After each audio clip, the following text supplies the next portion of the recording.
CPIMന്റെ നീക്കം കൊള്ളേടിടത്ത് തന്നെ കൊണ്ടു. ആ രോഷം ഇപ്പോൾ പതഞ്ഞൊഴുകയാണ്. CPIMനെ തീർത്തേ അടങ്ങൂ എന്ന വാശിയിലേക്കാണ് ഇപ്പോൾ BJP നേതൃത്വം വരുന്നത് എന്ന് വേണം കരുതാൻ. എന്തുകൊണ്ടാണ് ഇങ്ങനെ പറയുന്നത് എന്നല്ലേ, ഇലക്ട്രൽ ബോണ്ട് വിഷയം തന്നെയാണ് പ്രശ്നം. ഇലക്ട്രൽ ബോണ്ടിലൂടെ BJP കരസ്ഥമാക്കിയ 8,000-ഓളം കോടി രൂപ, ആ 8,000 കോടി രൂപയുടെ വിവരങ്ങൾ പുറത്തു വരാൻ കാരണം CPIM ആണ്.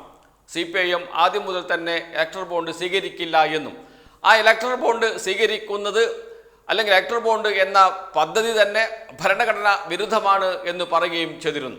അത് കോർപ്പറേറ്റ് താല്പര്യം സംരക്ഷിക്കാൻ, കള്ളപ്പണം വെളുപ്പിക്കാനുള്ള ഇടപാടാണ് എന്ന് ആദ്യം മുതലേ പറയുകയും അതിനെതിരെ എതിർത്ത് സംസാരിക്കുകയും ചെയ്ത പാർട്ടിയാണ് CPIM-ഉം CPIM അടക്കമുള്ള ഇടതുപക്ഷ പാർട്ടികൾ.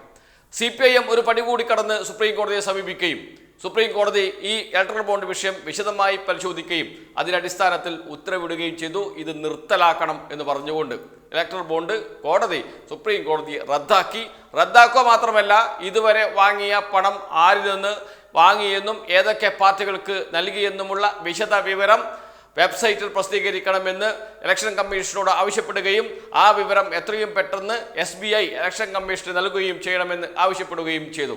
എന്നാൽ ഒന്ന് ഉരുണ്ട് കളിക്കാൻ SBI ശ്രമിച്ചു, സമയം നീട്ടി നൽകണമെന്ന് ആവശ്യപ്പെട്ടു. എന്നാൽ സുപ്രീം കോടതി കർശന നിലപാടെടുക്കുകയും കർശന നിലപാടിന് വഴങ്ങി SBI വിവരങ്ങൾ ഇലക്ഷൻ കമ്മീഷന് കൊടുക്കുകയും ചെയ്തു. അപ്പോഴും കളിച്ചു കളി. ആർക്ക് കൊടുത്തു എന്ന് വെളിപ്പെടുത്താതെയാണ് SBI ആദ്യം ഇലക്ഷൻ കമ്മീഷന് റിപ്പോർട്ട് നൽകിയത്. എന്നാൽ അവിടെയും പിടിച്ചു സുപ്രീം കോടതി. വിവരങ്ങൾ പൂർണ്ണമായും നൽകണമെന്നും പറഞ്ഞു. പൂർണ്ണമായും നൽകണമെന്ന് പറഞ്ഞാൽ പൂർണ്ണമായിരിക്കണം എന്ന അന്ത്യശാസനം നൽകി SBIക്ക് സുപ്രീം കോടതി. അങ്ങനെയാണ് വിവരങ്ങൾ പുറത്തു വന്നത്. ഇതോടുകൂടി BJPയുടെ സാമ്പത്തിക സ്രോതസ് എന്തായിരുന്നു എന്നും എത്ര കോടി രൂപയാണ് സമാഹരിച്ച് വെച്ചത് എന്നും ഏകദേശം 9,000 കോടി രൂപ വരെ BJPക്ക് ലഭിച്ചു എന്നാണ് ഒടുവിൽ വരുന്ന കണക്കുകൾ ബോധ്യപ്പെടുത്തുന്നത്. അത് ആരാണ് നൽകിയത് എന്നും ബോധ്യപ്പെട്ടു. അതോടൊപ്പം തന്നെ ED കേസെടുത്ത കമ്പനികൾ BJPക്ക് ഇലക്ട്രൽ ബോണ്ട് നൽകിയാൽ കേസില്ലാതാകും. ഇലക്ട്രൽ ബോണ്ട് നൽകിയാൽ വലിയ പദ്ധതികളുടെ കരാർ കമ്പനികൾക്ക് ലഭിക്കും. ഇങ്ങനെ ഇന്ത്യയെ BJP കൊള്ളയടിച്ചതിന്റെ കണക്കുകളാണ് പുറത്തു വന്നത്. BJP മാത്രമല്ല, കോൺഗ്രസ് ഉണ്ട്, തൃണമൂൽ കോൺഗ്രസ് ഉണ്ട്, DMK ഉണ്ട്, BRS ഉണ്ട്.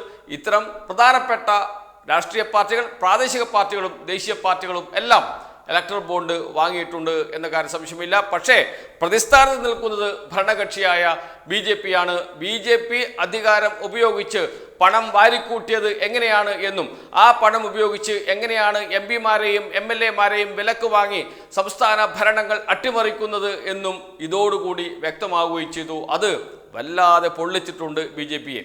അത് വല്ലാതെ BJPയെ ഒന്ന് ഉലച്ചിട്ടുണ്ട്. ആരാണ് ഉത്തരവാദി? CPIM. എന്നാൽ CPIMനെ പിടിച്ചിട്ട് തന്നെ കാര്യം എന്ന് പറഞ്ഞുകൊണ്ട് ഇറങ്ങിയിരിക്കുകയാണ് ഇപ്പോൾ കേന്ദ്ര അന്വേഷണ ഏജൻസികൾ. BJPയുടെ നിർദ്ദേശപ്രകാരം എവിടത്തേക്കാണ് വന്നിരിക്കുന്നത്? തൃശ്ശൂരിലേക്ക്, കരുവന്നൂർ ബാങ്കിലേക്ക്. CPIMന്റെ തൃശ്ശൂർ ജില്ലാ സെക്രട്ടറി CV വർഗീസിനോട് ചോദ്യം ചെയ്യലിന് വേണ്ടി ഹാജരാകാൻ വേണ്ടി ആവശ്യപ്പെട്ട് സമൻസ് നൽകിയിരിക്കുന്നു ED. ബുധനാഴ്ച ഹാജരാകണമെന്നാണ് ആവശ്യപ്പെട്ടത്. ബുധനാഴ്ച ഹാജരാകണമെന്ന്. ഹാജരാകുമോ ഇല്ലയോ എന്നത് മറ്റൊരു കാര്യം. അദ്ദേഹം കോടതിയെ സമീപിക്കുമോ എന്നത് മറ്റൊരു കാര്യം. ഏതായാലും ഇപ്പോൾ CPIMനെ വളഞ്ഞിട്ടൊന്ന് പിടിച്ചു കളയാം, തൃശ്ശൂരിലെ CPIMലൂടെ കേരളത്തിലെ CPIMലേക്ക് ഇത് എത്തിച്ചു കളയാം എന്ന ചിന്തയാണ് ഇപ്പോൾ EDക്കും കേന്ദ്ര ഭരണകക്ഷിയായ BJPക്കും ഉള്ളത്. അതുകൊണ്ടാണ് ED ഇലക്ഷൻ കമ്മീഷന് റിപ്പോർട്ട് കൊടുത്തത്. കരുവന്നൂർ ബാങ്കിൽ 5 സ്വകാര്യ അക്കൗണ്ടുകളുണ്ട് CPIMന് എന്ന്. അതുമാത്രമല്ല, തൃശ്ശൂർ ജില്ലയിലെ എല്ലാ സഹകരണ ബാങ്കുകളിലും ഇങ്ങനെ CPIMന് രഹസ്യ അക്കൗണ്ടുകൾ ഉണ്ട് എന്നും അതിന് പുറമെ തൃശ്ശൂരിന് പുറമെ കേരളത്തിൽ അങ്ങോളം ഇങ്ങോളമുള്ള സഹകരണ ബാങ്കുകളിലും ഇത്തരം രഹസ്യ അക്കൗണ്ടുകൾ CPIMന് ഉണ്ട് എന്നും പറഞ്ഞു വെക്കുകയാണ് ED ഇലക്ഷൻ കമ്മീഷന് കൊടുത്ത റിപ്പോർട്ടിനകത്ത്. എന്തിനാണ് ഇലക്ഷൻ കമ്മീഷൻ റിപ്പോർട്ട് കൊടുത്തത്? ഈ രഹസ്യ അക്കൗണ്ടുകൾ മറച്ചുപിടിച്ചു. അങ്ങനെ നിയമവിരുദ്ധമായ നടപടിയാണ് CPIM സ്വീകരിച്ചത് എന്ന് പറയാനായിരിക്കാനാണ് സാധ്യത. അങ്ങനെ വരുമ്പോൾ ഇലക്ഷൻ കമ്മീഷൻ ഒരു നടപടിയെടുത്ത് ഈ ലോക്സഭാ തെരഞ്ഞെടുപ്പിൽ നിന്ന് മത്സരിക്കുന്നതിന് വിലക്കുകയോ അല്ലെങ്കിൽ ഏതെങ്കിലും രൂപത്തിൽ ഇടപെടുകയോ ഒക്കെ ചെയ്യാമല്ലോ. ഇപ്പോൾ എന്താണ് നടക്കുന്നത്? എന്തു നടത്തുന്ന അവസ്ഥയിലേക്കാണ് കാര്യങ്ങൾ പോകുന്നത്? മുഖ്യമന്ത്രിയെ തന്നെ പിടിച്ച് ജയിലിടുന്ന സർക്കാരിനെയാണ്, ഏജൻസികളെയാണ് നമ്മുടെ മുന്നിൽ കാണുന്നത്. അതുകൊണ്ട് ഇന്ത്യയിൽ എന്തും നടക്കാവുന്ന ഒരവസ്ഥയാണ്. അതുകൊണ്ട് ഇലക്ഷൻ കമ്മീഷൻ ഇടപെട്ട് അല്ലെങ്കിൽ ഇലക്ഷൻ കമ്മീഷനോട് ഭരണകക്ഷി ആവശ്യപ്പെട്ടതനുസരിച്ച് എന്തെങ്കിലും നടപടിയെടുത്ത് CPIM ഈ ഇലക്ഷനിൽ മത്സരിക്കാൻ അയോഗ്യമാണ് എന്നൊക്കെ പറഞ്ഞു കളയാം. എന്താണ് സംഭവിക്കുക എന്ന് പോലും പറയാൻ കഴിയാത്ത അവസ്ഥയിലേക്കാണ് പോകുന്നത്. എന്ന് വെച്ചാൽ BJPയെ പിടിച്ചു കുലുക്കിയ സംഭവം, BJPയെ അടിത്തട്ടിളക്കിയ സംഭവം എന്ന് വേണമെങ്കിൽ പറയാം. BJP എന്നത് അഴിമതിയിൽ കുളിച്ചു നിൽക്കുന്ന പാർട്ടിയാണ് എന്ന് കൃത്യമായി ബോധ്യപ്പെട്ടതാണ് ഇലക്ടറൽ ബോണ്ട്. അതിനു പിറകിൽ പ്രവർത്തിച്ചവരാണ് CPIM അടക്കമുള്ള ഇടതുപക്ഷ പാർട്ടികൾ, പ്രത്യേകിച്ച് CPIM. അതുകൊണ്ട് CPIMനെ നശിപ്പിക്കണം. കേരളത്തിൽ മാത്രമാണ് ഇപ്പോൾ CPIM ഉള്ളത് എന്നാണ് BJP കരുതുന്നത്. അങ്ങനെ കേരളത്തിൽ ഭരണത്തിലുള്ള CPIMനെ താഴെയിറക്കാൻ എല്ലാ പണിയും നോക്കി. എല്ലാ അന്വേഷണ ഏജൻസികളും കേരളത്തിൽ വന്ന് തെക്കോട്ടും വടക്കോട്ടും ഓടിച്ചാടി നടന്നു. അങ്ങനെ ഒന്നാം പിണറായി സർക്കാരിന്റെ അവസാന കാലത്ത് പിണറായി വിജയനെ തന്നെ പിടിച്ച് അകത്തിടാനുള്ള ശ്രമങ്ങൾ നടന്നില്ല.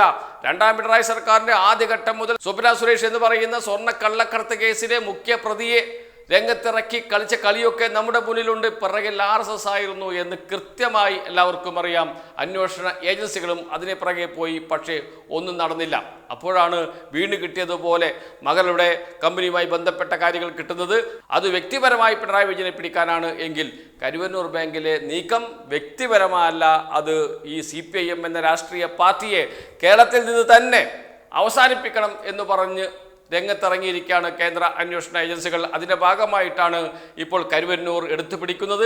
അതിൻ്റെ ഭാഗമായിട്ടാണ് ED ഇലക്ഷൻ കമ്മീഷന് കൊടുത്ത റിപ്പോർട്ടിൽ കേരളത്തിൽ അങ്ങോളം ഇങ്ങോളം വിവിധ സഹകരണ ബാങ്കുകളിൽ CPIMന് രഹസ്യ അക്കൗണ്ടുകൾ ഉണ്ട് എന്ന് പറഞ്ഞു വെച്ചതും ഇതെല്ലാം പോകുന്നത് എങ്ങോട്ടാണ് എന്ന് കൃത്യമായ സൂചന നൽകുന്നുണ്ട്. ഏതായാലും ഇലക്ഷന് മുമ്പ് ഒരു കടുത്ത നടപടിയിലേക്ക് അത്ര പെട്ടെന്ന് EDക്കോ ഇലക്ഷൻ കമ്മീഷനോ കടക്കാൻ കഴിയണമെന്നില്ല. കാരണം നീതിന്യായ വ്യവസ്ഥ ഇപ്പോഴും ശക്തമാണ്, വിശ്വസിക്കത്തക്ക രൂപത്തിൽ നമ്മുടെ മുന്നിലുണ്ട് എന്നതുകൊണ്ട് തന്നെ അതും കൂടി ഇല്ലാതാക്കാനുള്ള ശ്രമങ്ങൾ BJP നേരത്തെ നടത്തിയിരുന്നു. പക്ഷേ സുപ്രീം കോടതി അത് അനുവദിച്ച് നൽകിയില്ല എന്നതാണ് വസ്തുത. ജഡ്ജിമാരുടെ നിയമനവുമായി ബന്ധപ്പെട്ട് നിലവിലുള്ള രീതി മാറ്റാനുള്ള നീക്കത്തിലൂടെ എന്ന് വെച്ചാൽ അത് നടന്നിരുന്നുവെങ്കിൽ BJPയുടെയും സംഘപരിവാറിൻ്റെയും കേന്ദ്രമായി മാറുമായിരുന്നു നമ്മുടെ കോടതികൾ. ഇപ്പോൾ തന്നെ ഭാഗികമായി മാറിക്കഴിഞ്ഞിട്ടുണ്ട്. ചെറിയ തോതിലെങ്കിലും അത്തരം ചർച്ചകളൊക്കെ നടന്നുകൊണ്ടിരിക്കുന്നുണ്ട് കേരളത്തിന് പുറത്തും. എന്നാൽ പൂർണ്ണമായും അവരുടെ കൈപ്പിടിയിൽ ഒതുക്കാൻ കഴിഞ്ഞിട്ടില്ല എന്നതാണ് ഇപ്പോഴത്തെ ഏക ആശ്വാസം. കേന്ദ്ര അന്വേഷണ ഏജൻസികൾ മുഴുവൻ BJPക്ക് വേണ്ടി വിട്ടുപണി ചെയ്യുകയാണ് എന്ന കാര്യത്തിൽ സംശയമേയില്ല. അതിനുള്ള തെളിവുകൾ നമ്മുടെ മുന്നിൽ എത്രയോ ഉണ്ട്. അതുകൊണ്ട് തന്നെയാണ് ഈ BJPയുടെ കളി, അവർ CPIMനെ നശിപ്പിക്കാനുള്ള കളി തുടരുന്നത്. അത് തുടങ്ങിയിരിക്കുന്നു. അതിൻ്റെ ഒരു ഉദാഹരണം മാത്രമാണ് ഇലക്ഷൻ കമ്മീഷന് മുന്നിലേക്ക് ED കൊടുത്ത റിപ്പോർട്ട്. അതോടൊപ്പം തന്നെ കരുവന്നൂർ ബാങ്ക് വഴി CV വർഗീസിനെ CPIMന്റെ തൃശ്ശൂർ ജില്ലാ സെക്രട്ടറി ചോദ്യം ചെയ്യാനുള്ള തീരുമാനവും അത് എങ്ങനെ ചെന്ന് അവസാനിക്കുമെന്ന് വരും ദിവസങ്ങളിൽ നമുക്ക് കാണാൻ കഴിയും. കേരളത്തിലെ ഏറ്റവും വലിയ ചർച്ചാ വിഷയമായി അത് മാറുക തന്നെ ചെയ്യും എന്ന കാര്യത്തിൽ സംശയമേ വേണ്ട.